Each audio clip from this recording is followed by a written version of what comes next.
Hello everyone, in this video we have to discuss about heat balance sheet of boiler. Boiler में हम total कितनी heat supply कराते हैं और उसमें से किस क्वांटिटी में हीट एक्चुअल यूटिलाइज हो पाती है बॉयलर के अंदर, we have to discuss about both. इसके लिए हमने एक बॉयलर कंसीडर किया हुआ है, कुछ एसेसरीज कनेक्ट की हुई हैं बॉयलर से, feed pump, economiser, super heater and air pre heater. Firstly atmospheric ambient temperature पे जो भी आपका वाटर रहेगा डीमिनरलाइज फॉर्म का, उस वाटर को आप फीड अप कराओगे तो वाटर का जो टेम्परेचर वो T0 से रिप्रेजेंट किया हुआ है। ये डीमिनरलाइज वाटर फीड पंप की मदद से बॉयलर में जब इंसर्ट होगा तो उसके बीच में हमने यहाँ इकोनोमाइज़र कनेक्ट किया हुआ है। इकोनोमाइज़र हॉट फ्लू गैसेस की हीट को एब्जॉर्ब करके T0 टेम्परेचर के वाटर को कन्वर्ट करेगा T2 टेम्परेचर में, मतलब कुछ अमाउंट में आपका वाटर हीट अप हो चुका होगा जिससे आप बॉयलर में फीड कराओगे। Now same air pre heater के केस में एम्बिएंट टेम्परेचर पे जो आपका एयर रहेगा उसका टेम्परेचर T0 है, बट जो आपकी हॉट फ्लू गैसेस का एग्जॉस्ट सेक्शन है जो कि आप देख सकते हैं boiler, then super heater, then economiser, then air pre heater से पास होता हुआ आउटर एनवायरनमेंट में एस्केप किया जाएगा। वो एयर प्री हीटर के जोन के अंदर जब आपका हॉट फ्लू गैसेज आएंगी तो ये सेम टेम्परेचर एब्जॉर्ब करेगा और ambient temperature will be become convert T0 temperature to T1। तो ये भी कुछ क्वांटिटी में हीटअप हो चुका होगा, देन हम इसे पास कराएंगे बॉयलर के अंदर। नाउ बॉयलर के थ्रू जो आपकी स्टीम प्रोड्यूस होगी वो डायरेक्टली सुपर हीटेड स्टीम नहीं होगी, ये वेट स्टीम होगी जिसमें कुछ क्वांटिटी में आपका वाटर भी कंटेन रहेगा या वाटर ड्रॉपलेट्स भी रहेंगे। इस वेट स्टीम को अब हम सुपर हीटर में पास कराएंगे। सुपर हीटर में बॉयलर से जो आपकी मेन फ्लू गैसेस की हीट इमिट होगी उसे पास कराया जाएगा फर्स्टली सुपर हीटर में। तो सुपर हीटर जोन में वेट स्टीम इस मेन फ्लू गैसेस की हीट को एब्जॉर्ब करेगी and it will become convert wet steam to super heated steam. इस सुपर स्टीम को हम टरबाइन पर इम्पैक्ट कराएंगे। नाउ अगर बात की जाए इन डिफरेंट टाइप की एसेसरीज़ के लिए पॉइंटिंग रिप्रेजेंट करने की डिफरेंट टेम्परेचर और एंथैल्पी फॉर्म में, तो एम्बिएंट टेम्परेचर वाटर के लिए और एयर के लिए T0 से रिप्रेजेंट किया हुआ है। एयर प्री हीटर से मेन फ्लू गैसेस की हीट को एब्जॉर्ब करने पर बाद जो आपका एयर टेम्परेचर है वो T1 रिप्रेजेंट किया गया है। सेम वाटर के थ्रू एम्बिएंट टेम्परेचर के वाटर के थ्रू जो हीट एब्जॉर्ब की गई है उसके बाद में उसका टेम्परेचर T2 से रिप्रेजेंट किया गया है। सेकेंड वन पॉइंट, अगर बॉयलर से जो आपका हॉट फ्लू गैसेस निकल रहा है उसके टेम्परेचर की बात की जाए तो उसे यहाँ रिप्रेजेंट किया गया है TF1 से। TF1 टेम्परेचर का आपका मेन हॉट फ्लू गैसेस को आपने सुपर हीटर में ट्रांसफ़र कराया। सुपर हीटर में वेट स्टीम ड्राई स्टीम के फॉर्म में कन्वर्ट हुई हीट एब्जॉर्ब करके, तो जो आपका TF1 टेम्परेचर था मेन फ्लू गैसेस का वो कन्वर्ट हो गया और it will become TF2। Now इस TF2 टेम्परेचर को आपने इकोनोमाइज़र में ट्रांसफ़र कराया, मेन फ्लू गैसेस की हीट को एब्जॉर्ब करके फीड पंप से रिलेटेड जो आपका वाटर रहेगा एम्बिएंट टेम्परेचर का वो कन्वर्ट हो जाएगा T2 में। तो TF2 का टेम्परेचर और डाउन हो जाएगा और ये TF2 कन्वर्ट हो जाएगा TF3 जोन में। नाउ इस TF3 टेम्परेचर का जो आपका मेन फ्लू गैसेस है आप उसको पास कराओगे एयर प्री हीटर में। यहाँ भी आपकी जो एयर है वो एब्जॉर्ब करेगी heat of main flue gases and it will become convert TF4। Now this TF4 को हम चिमनी के थ्रू आउटर एनवायरनमेंट में पास करा देंगे। सो ये हमारा सिंपल सा ब्लॉक डायग्राम है। अब स्टार्ट करते हैं 1 बाय 1 की टोटल हीट सप्लाई कितनी है बॉयलर में और नाउ उसमें से हर एक कंपोनेंट में या हर एक एसेसरीज में से कितनी हीट एक्चुअल यूटिलाइज की गई है। तकरीबन उससे पहले बात की जाए इक्विवेलेंट एवोपोरेशन की, ये भी एक इम्पॉर्टेंट टॉपिक है। इक्विवेलेंट एवोपोरेशन एक्चुअल में रिप्रेजेंट करता है ये it is a quantity of steam generated by boiler पर हार की, मतलब अगर हम हार की रेटिंग से देखें तो 1 घंटे में कितनी स्टीम जनरेट होती है बॉयलर के थ्रू, ये रिप्रेजेंट करता है इक्विवेलेंट एवोपोरेशन। इक्विवेलेंट एवोपोरेशन एक इम्पॉर्टेंट टर्म है। अगर आप डिफरेंट टाइप के बॉयलर को कंपेयर करना चाहते हैं उसकी इफिशिएंसी पॉइंट ऑफ व्यू या किसी अनदर फीचर्स से, तो equivalent evaporation is must be conclude. तो इक्विवेलेंट एवोपोरेशन रिप्रेजेंट करता है कि पर हार में आपकी कितनी स्टीम प्रोड्यूस हुई है किसी भी डिफरेंट टाइप के बॉयलर से। तो एक सिंपल सा फॉर्मूला है इक्विवेलेंट एवोपोरेशन का, स्टैंडर्ड कंडीशन कंटेन करके बनता है ये।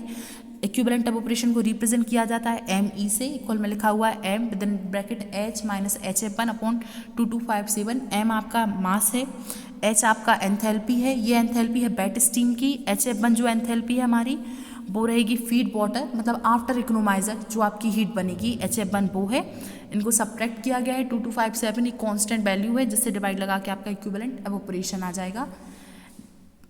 हीट सप्लाई डिस्कस करने से पहले एंथैल्पी पॉइंट और डिस्कस कर लेते हैं। देखिए एवरीवन, वेट स्टीम जो आपका बॉयलर से स्टीम कन्वर्ट होकर निकला उसकी एंथैल्पी H से रिप्रेजेंट की गई है, स्मॉल h वेट स्टीम की एंथैल्पी को रिप्रेजेंट कर रहा है। और जो HF1 था वो आपकी फीड वाटर के बाद, फीड वाटर जो कि इकोनोमाइजर से हीट एब्जॉर्ब करके बॉयलर में फीड होने वाला है उसकी एंथैल्पी को रिप्रेजेंट कर रहा था। चलिए वन बाय वन स्टार्ट करते हैं। First one, heat supply. अगर बात की जाए बॉयलर में कि आप कितनी हीट सप्लाई करा रहे हैं, तो जो भी आपका फ्यूल है अगर उसका मास फ्लो रेट आपको पता हो और प्लस उसमें आप जो कैलोरीफिक वैल्यू है फ्यूल की, अगर इन दोनों का प्रोडक्ट देखते हैं तो that will become total heat supply of boiler. तो एवरीवन, ये हमारा फर्स्ट पॉइंट है हीट सप्लाई, जैसे कि उसे रिप्रेजेंट किया गया है मास flow rate of fuel into calorific value of fuel. जिस टाइप का आपका फ्यूल रहेगा उस अकॉर्डिंग आपको कैलोरीफिक वैल्यू आपको मिल जाएगी। और जनरली अगर न्यूमेरिकल की बात की जाए तो कैलोरीफिक वैल्यू हमेशा न्यूमेरिकल में दी रहती है। Now heat utilize. अब एवरीवन, डिफरेंट एसेसरीज हैं जो हमने बॉयलर में कनेक्ट की हुई थी, super heater, economiser, air pre heater. तो वन बाय वन हम हर एसेसरीज के लिए देखेंगे कि उन्होंने कितनी हीट यूटिलाइज की है। तो फर्स्ट वन बॉयलर। तो बॉयलर के अंदर और आप जो भी हीट यूटिलाइज देखोगे उन सभी हीट को हम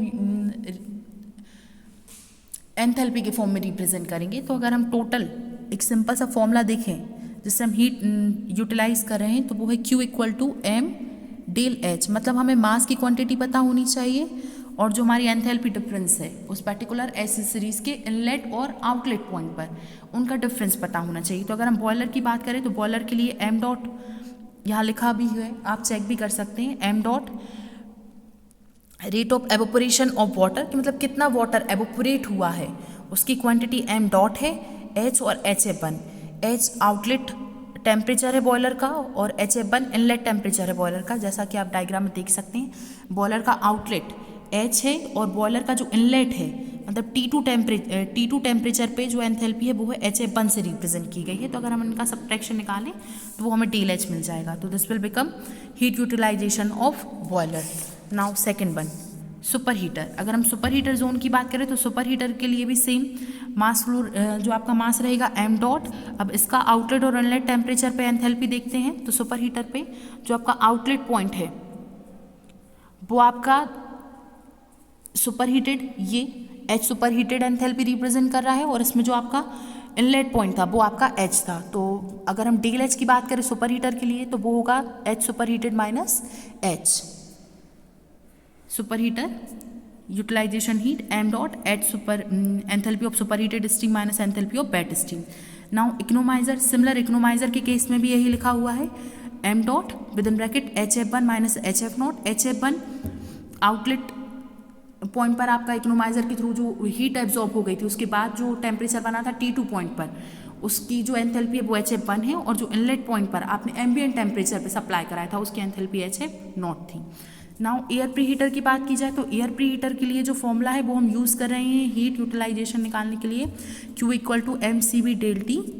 और ये जो mCV डेल T है इसमें जो आपका मास है it is a product of mass of fuel पर हार मतलब kg पर हार और मास ऑफ एयर पर kg ऑफ मतलब मास ऑफ एयर kg पर kg ऑफ फ्यूल बर्न, मतलब आप कितनी kg एयर को पास करा रहे हैं पर kg ऑफ फ्यूल बर्न करने के लिए। तो अगर हमें m फाइंड आउट करना है तो it is a product of m dot f into m। तो एवरीवन आप देख सकते हैं ये सेम फॉर्मूला फिर से बन गया। जो आपका डेल टी रहेगा वो टेम्परेचर डिफरेंस है। तो अगर हम एयर प्री हीटर जोन की बात करें तो जो टेम्परेचर डिफरेंस है वो आउटलेट माइनस इनलेट।